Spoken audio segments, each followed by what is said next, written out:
Boa tarde, gente. Vamos aprender hoje um pouco sobre o Deus judaico-cristão, certo?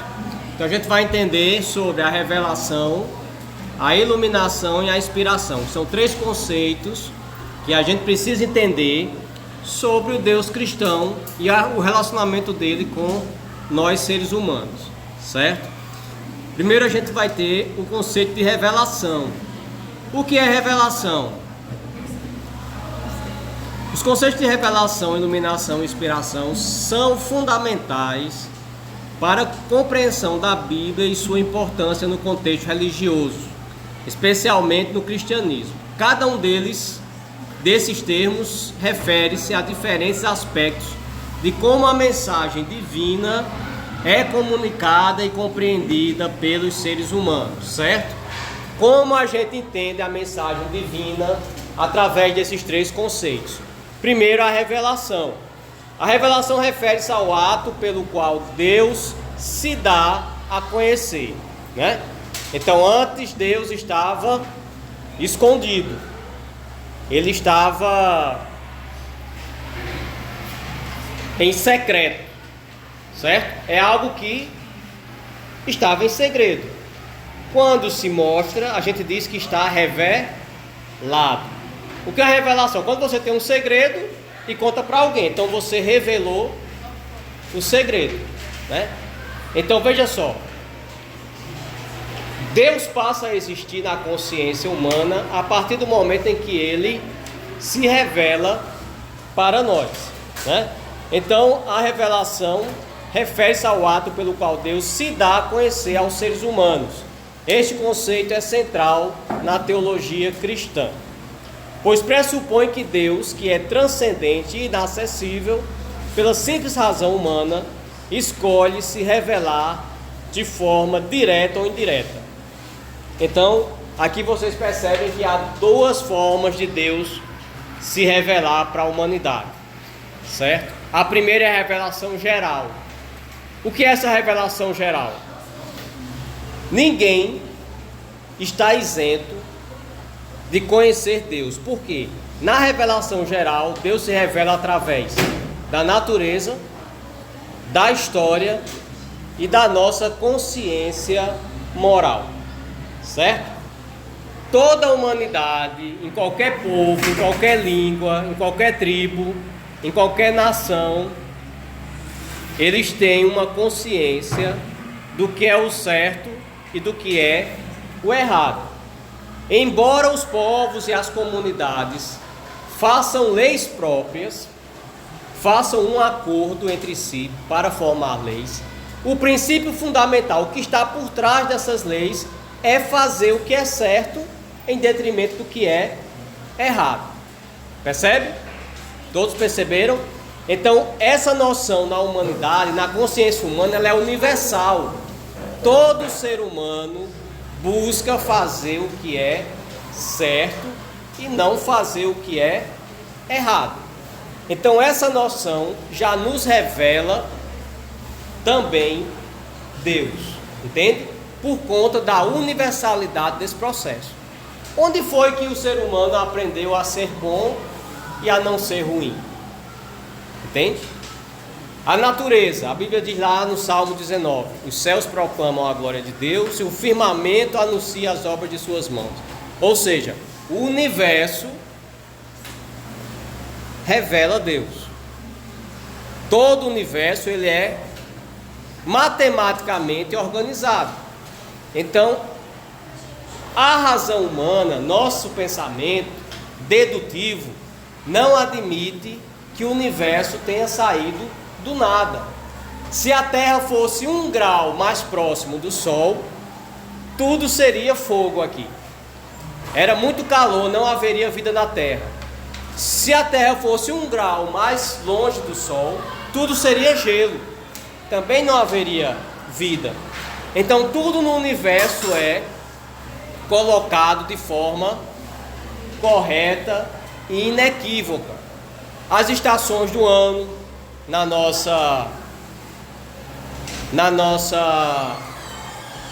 nosso clima, né? em cada região do mundo, os ciclos do clima, eles são todos coordenados, né?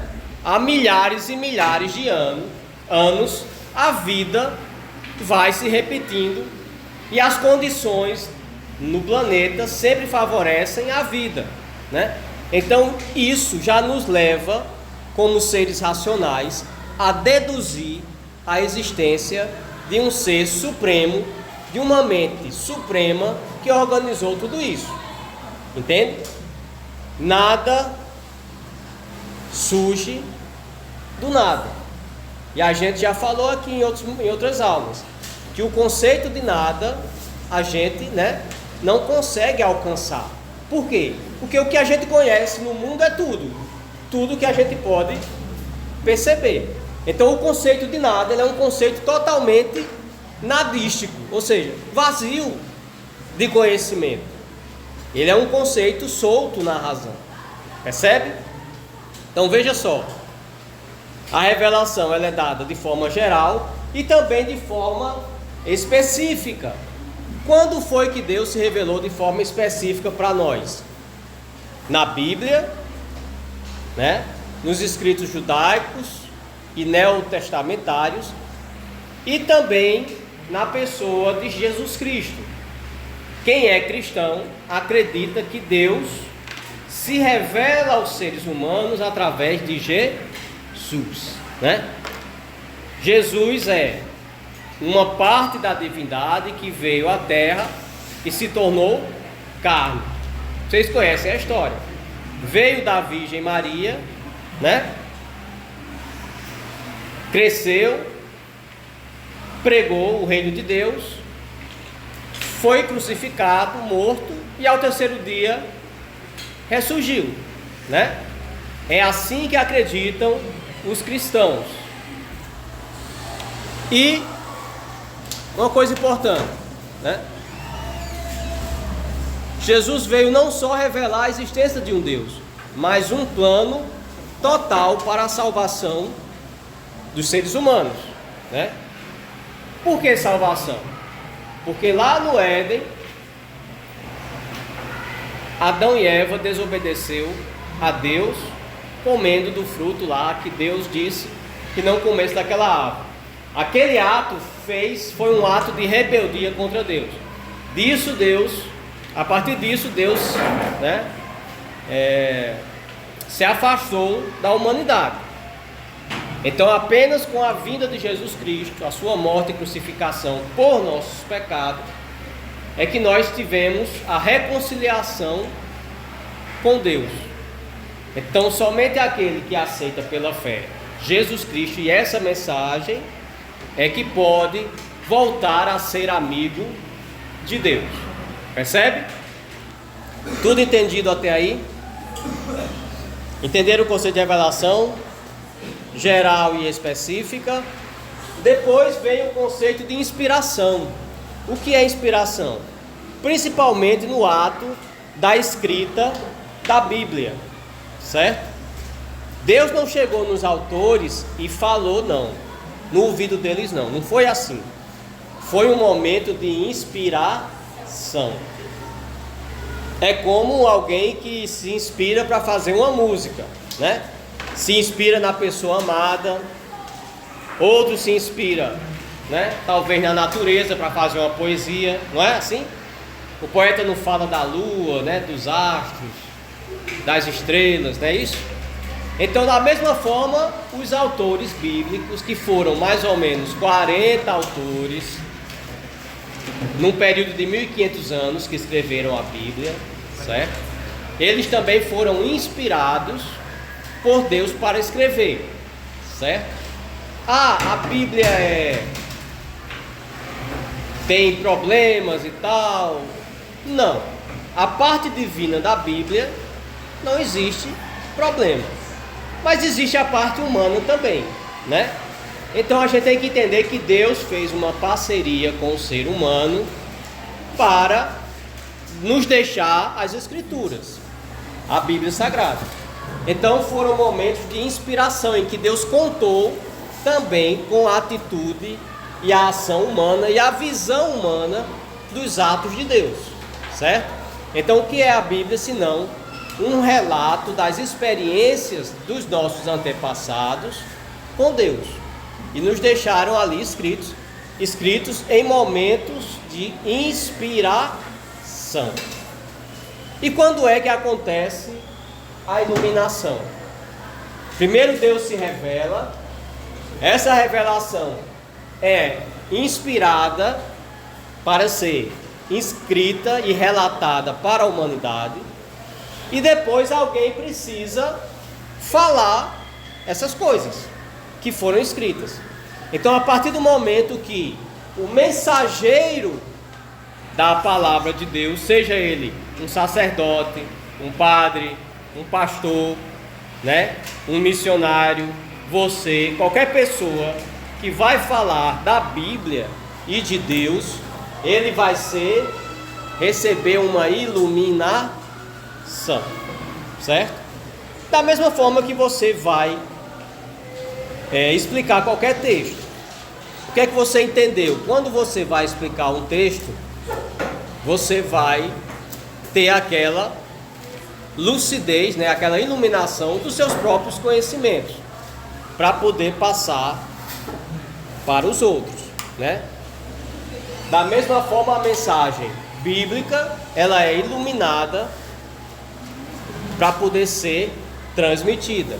Então, os cristãos acreditam que há uma iluminação especial do Espírito Santo para que o sacerdote, padre ou pastor, ou qualquer pessoa que declare as Escrituras e as explique, né, possa então fazer por meio de algo especial, mas também contendo seus próprios conhecimentos, certo?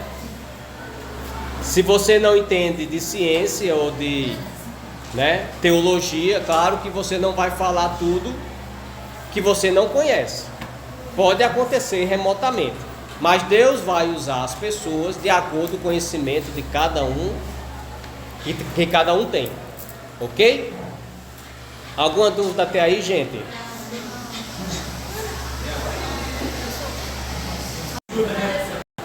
Então, gente, a doutrina da inspiração sustenta que, embora os livros da Bíblia tenham sido escritos por diferentes pessoas ao longo de muitos séculos, todos eles foram inspirados por Deus. Isso significa que o conteúdo das Escrituras é considerado divinamente guiado e, portanto,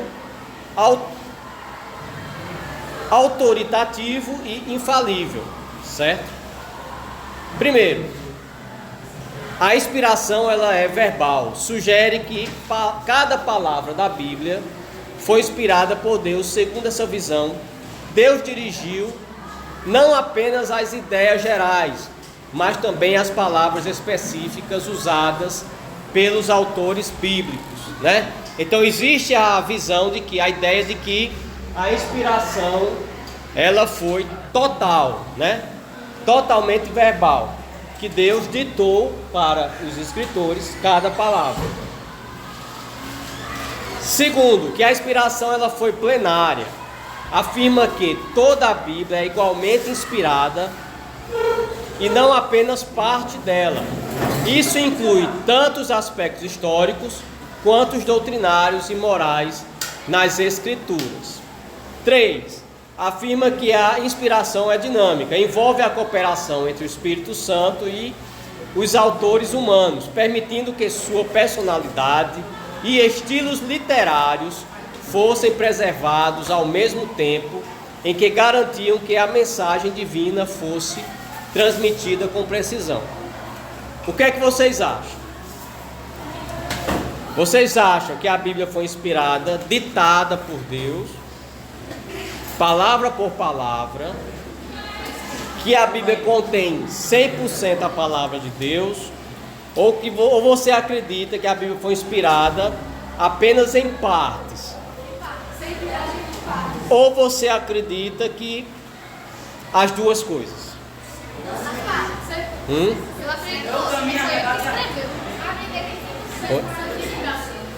100% inspirada. Quem mais?